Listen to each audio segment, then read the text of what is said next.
ito ngang si Baligod, itong si Attorney Baligod, ang gulo rin ito ni Baligod. Hindi mo rin maintindihan ang drama nito eh. Ni Baligod, mga kabunyog. Si Attorney Libby Baligod nag-post sa kanyang social media.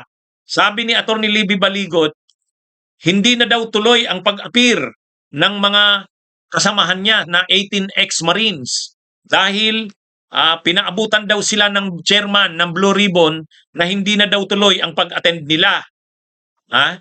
May post si Libby Baligod na ganyan.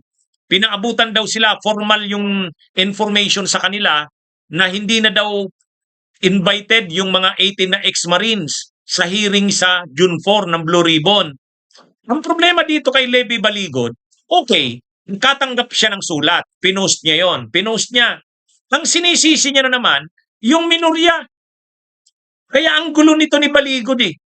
Ang sumulat sa iyo na hindi tuloy na umattend sila, hindi na daw sila inaasahan na umattend sa hearing sa June 4. Ang sumulat sa kanila, si Pia Cayetano, ang chairperson ng Senate Blue Ribbon Committee. Oh, bakit sisisihin mo ang minorya? Bakit sisisihin mo ang grupo nila Lacson, ang grupo nila Soto? Ay, ang sumulat sa iyo na hindi daw tuloy yung pag-attend nila si Pia Cayetano eh. Yung chairperson ng Blue Ribbon, bakit sisisihin mo ang grupo ng minorya? Ano yun eh, ganun yung post.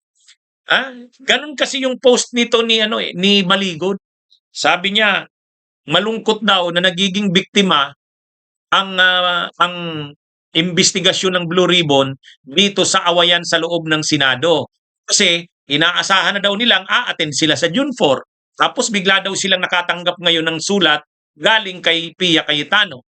Tapos ang sinisisi niya, ang may pakana daw, bakit hindi na naman sila papa-attend din sa June 4, itong 18 na ex-Marines na kasama niya ni Baligod, ay ang may pakana daw, ang minorya.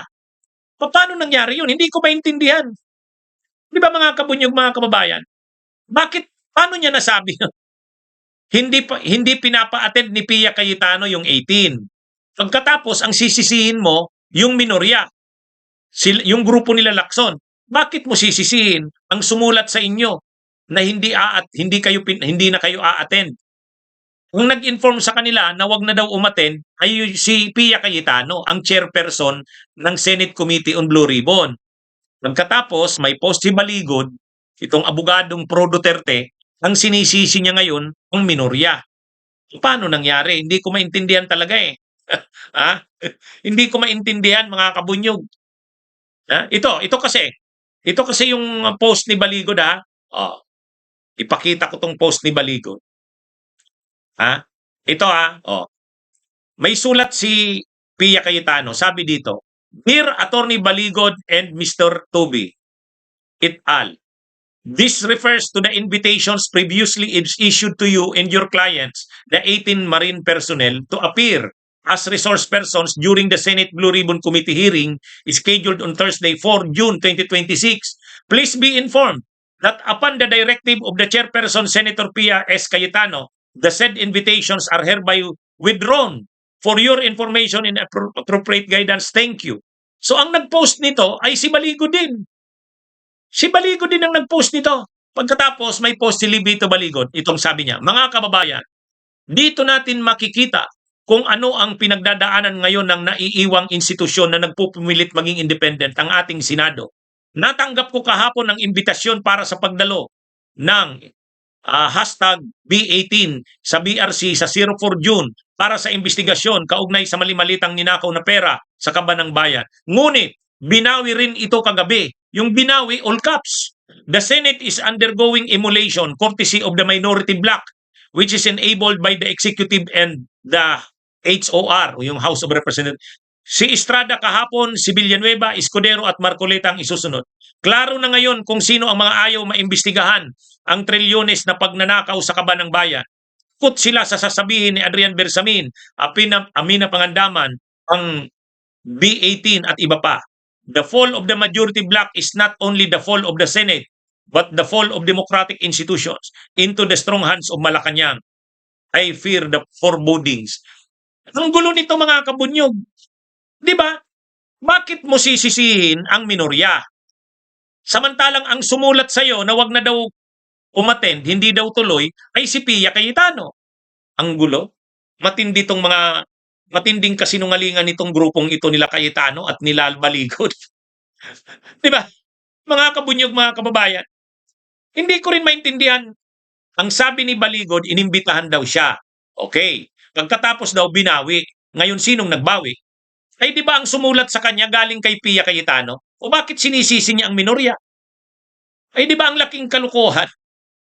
Para lang masira ang minorya, para lang sabihin na pinipigilan ang pag-appear nila, ha? Sisisihin mo yung grupo ng minorya?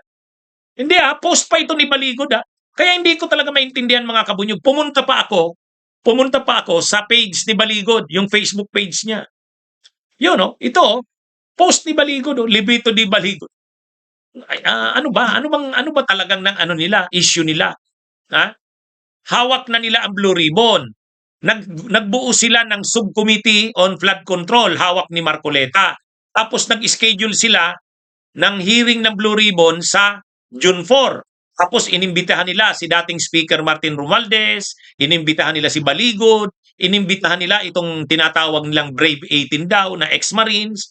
Okay.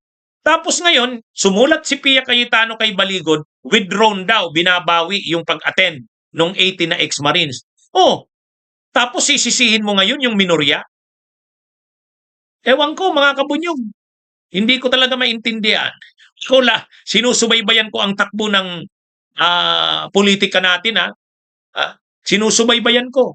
Ako hindi naman ako kontra dyan sa patawag nila na yan sa June 4. Nakita nyo ba ako mga kabunyog na nag-post na kontra ako dyan sa June 4 nilang patawag? Hindi.